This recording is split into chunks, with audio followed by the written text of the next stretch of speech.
Well, let me welcome you to this latest video update. At long last, it seems that we are on our way out of this pandemic. Our school children have begun to return, and there are some key dates in our diaries that all of us are eagerly anticipating over the coming months. And of course, that final date in June means that a day is coming when we will be able to meet together back on site without any restrictions. And what a day that is going to be. I am so looking forward to that day, and I trust that many of you are too. As we anticipate that day, we've been doing some thinking and planning and praying as a leadership team over recent weeks. I want to share some of those things with you today. It's commonly recognised that there are three phases to the kind of major crisis that we've experienced as a result of this pandemic. There is a response phase. That's the phase we've been in over the last 12 months. Then comes what we might describe as the recovery phase, and that's what we've been giving our time to as a leadership team in recent weeks. And then comes this important period of reconstruction where we begin to put things back together again. And the temptation at a time like this is to jump from the response to the reconstruction and miss out on this really crucial part of recovering well together. Many in our church family are tired and worn out. Those of you who have managed to keep things going here over the last 12 months have done so on top of the stresses and strains of family life and work commitments. Our leadership team, along with many volunteers, have poured hundreds of hours into helping us to respond well to this pandemic. I want to pay tribute to those of you who have helped us to do this so well. From our pastoral care team to those who've helped to produce our online services through to our weekly printed packs. From organising Zoom prayer meetings to Zoom coffee times. To those of you who helped us become more creative in terms of how we have shared the Christian faith through this period, through displays and trails around our local community, right through to those of you who continue to care and maintain for our church buildings on our church site. I want to say a massive thank you so much to so many of you. I want us to recognise that many in our church family are tired and weary. I want us to recognise that we need to be gentle in terms of our expectations of one another as we plan to return to site again. We recognise that everyone has had a different experience of living through this pandemic. Some of you have lived through this pandemic in a family unit and you've had people around you, but others of you have survived this pandemic because you live on your own and you have lived alone.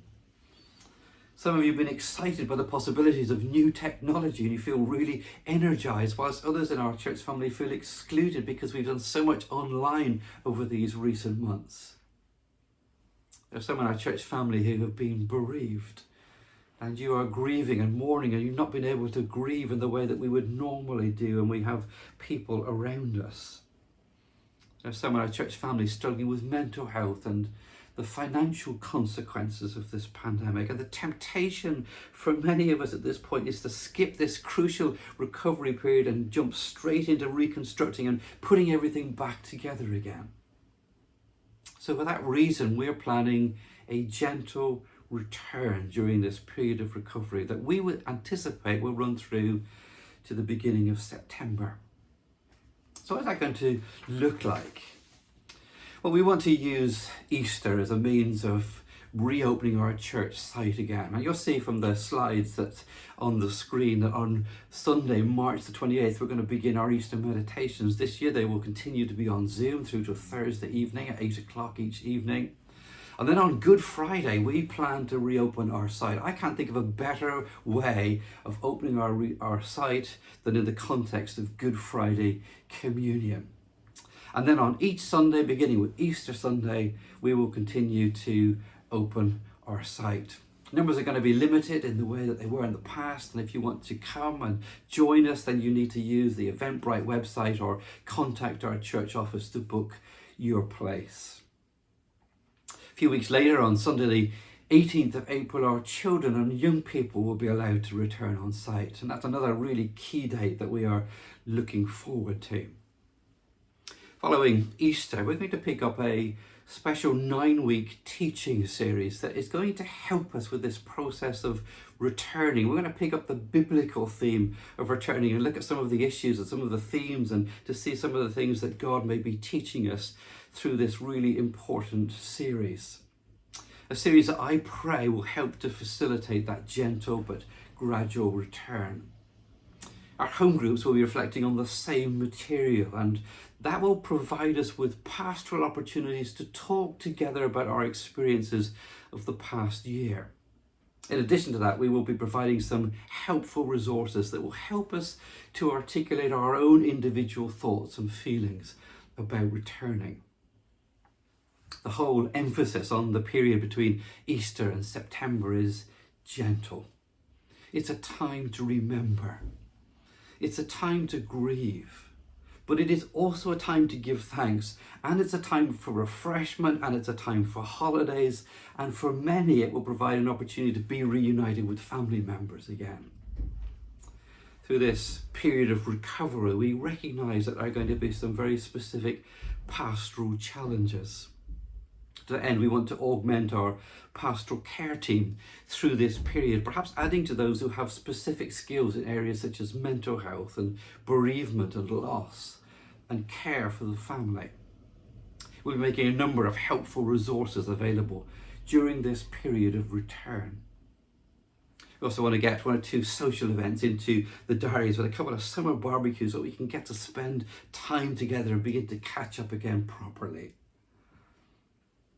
In many ways, this period of recovery is not dissimilar to the period of recuperation and rest and care that takes place after a serious illness or operation.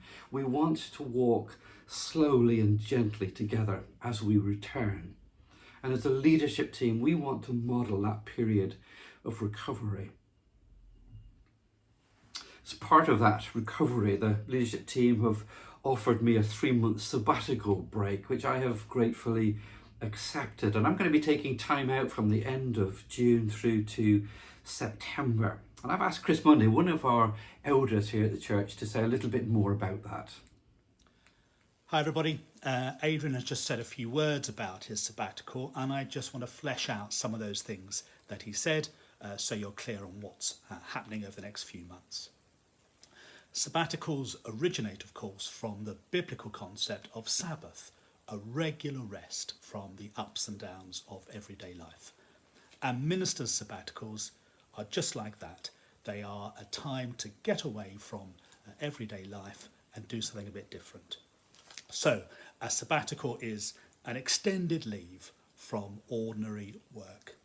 It's also a rest for body, mind and spirit. And it's a chance to renew your relationship with God and to spend time with him. Normally in the Baptist ministry, sabbaticals happen about every 7 years. Adrian was due one last year, but for obvious reasons with the pandemic, he didn't take it. So he is due for a sabbatical. I'd like to emphasise that his sabbatical is not a holiday. It is a time to get some rest and renewal, of course, but it's also a time to deepen his relationship with God. A sabbatical also helps counter some of the stress and workload that he's been under, especially during the pandemic over the last 18 months. There are lots of benefits to Adrian of having a sabbatical, but there are lots of benefits to the church in general of him having a sabbatical as well. Firstly, I think we'll have a new and greater appreciation of him. We'll realise just how hard he works and some of the things that he gets up to. Secondly, and very importantly, there will be opportunities for all of us to step up and get more involved in our church, to try out some new gifts and to share the gifts we already have. So great opportunities for us. I think it will help Adrian feel wanted, with a great desire to come back and serve the Lord with us even more. And of course, a refreshed and energised minister will be great for the church, really help us as we look forward to what God has for us in the weeks and months to come. So the leadership team are unanimous that they want Adrian to have a sabbatical. As Adrian's mentioned, it's going to be for 3 months, and he will go at the end of June and come back in September. We haven't nailed down the exact details yet, but we'll tell you all those as soon as we can. Now, of course, in a busy and complex church such as Crofton, there's never a good time for your minister to be away. We appreciate that. But we really feel, especially after the busyness and stress of the past 18 months, that it's really important that Adrian has his sabbatical in full this year. We hope you agree, and we're looking forward to sharing more details of the sabbatical in due course. Thanks, Chris. My friends, I believe God has some great things for us here at Crofton Baptist Church. And the verses that have become my prayer for this recovery period are from Psalm 23. They have a particular resonance on rest and recovery when you read them in the Passion Translation. Yahweh is my best friend and my shepherd. I always have more than enough. He offers a resting place for me in his luxurious love. His tracks take me to an oasis of peace near the quiet brook of bliss. That's where he restores and revives my life.